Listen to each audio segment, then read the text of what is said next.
You're surrounded by people. A group chat that never really sleeps. Weekend plans, inside jokes. Someone who calls you their best friend. And yet, on the drive home or lying in bed after hanging out, there's that quiet drop in your stomach. Like you were there, but you weren't fully there.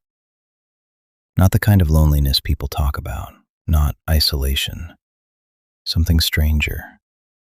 You leave social situations feeling slightly heavier than when you arrived, and you don't know why. You showed up, you laughed at the right moments, you added to the conversation. You were the funny one, or the stable one, or the easy one, but never the complicated one.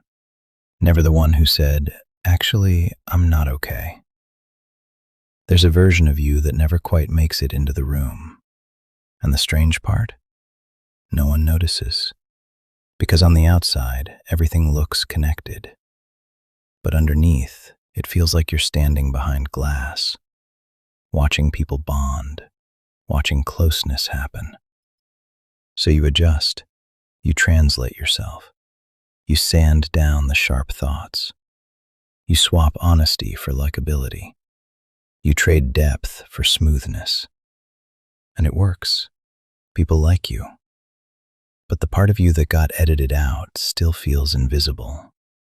This isn't shyness. It's not necessarily social anxiety. It's something quieter. Psychologists sometimes call it relational disconnection, when the amount of interaction and the feeling of connection split apart. You can be socially active and emotionally unfound at the same time. And here's the part most people miss. This isn't a personality flaw. It's a survival strategy. At some point, probably early, being fully yourself carried risk. Maybe being emotional made people uncomfortable.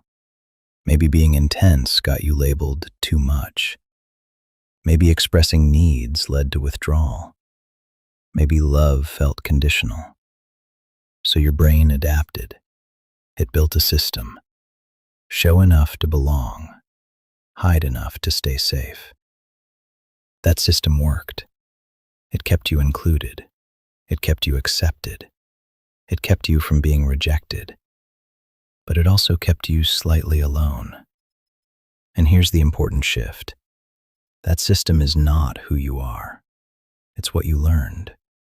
And learned patterns can be updated. Let's talk about what's happening neurologically. There's something in neuroscience called social baseline theory. Your brain doesn't treat connection like a bonus feature. It treats it like oxygen. When you genuinely feel connected to someone, your nervous system relaxes. Threat levels drop. Cognitive load decreases. Even physical pain becomes more manageable.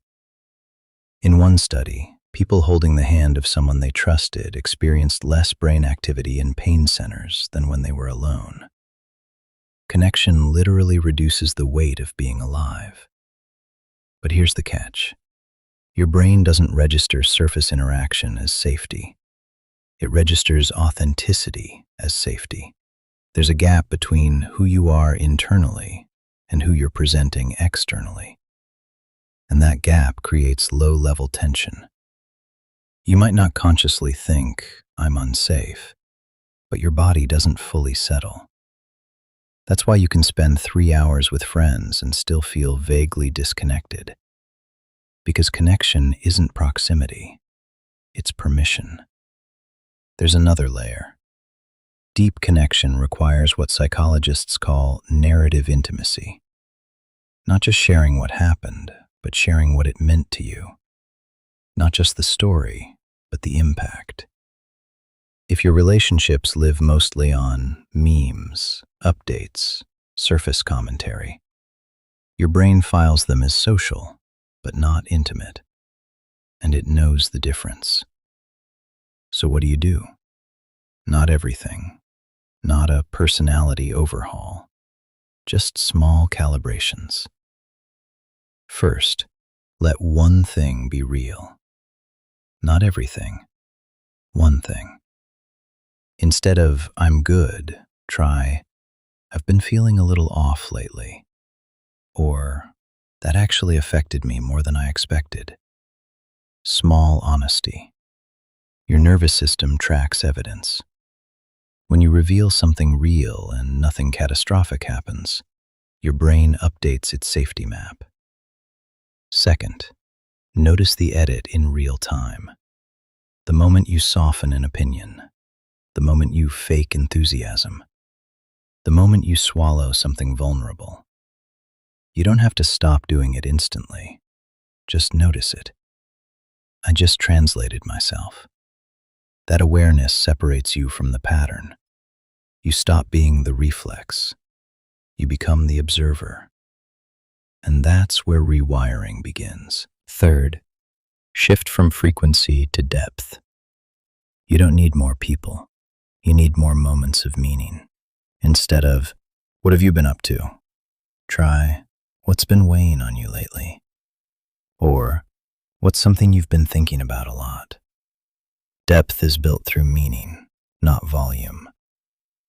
And finally, understand this clearly. The loneliness you feel is not proof you're broken.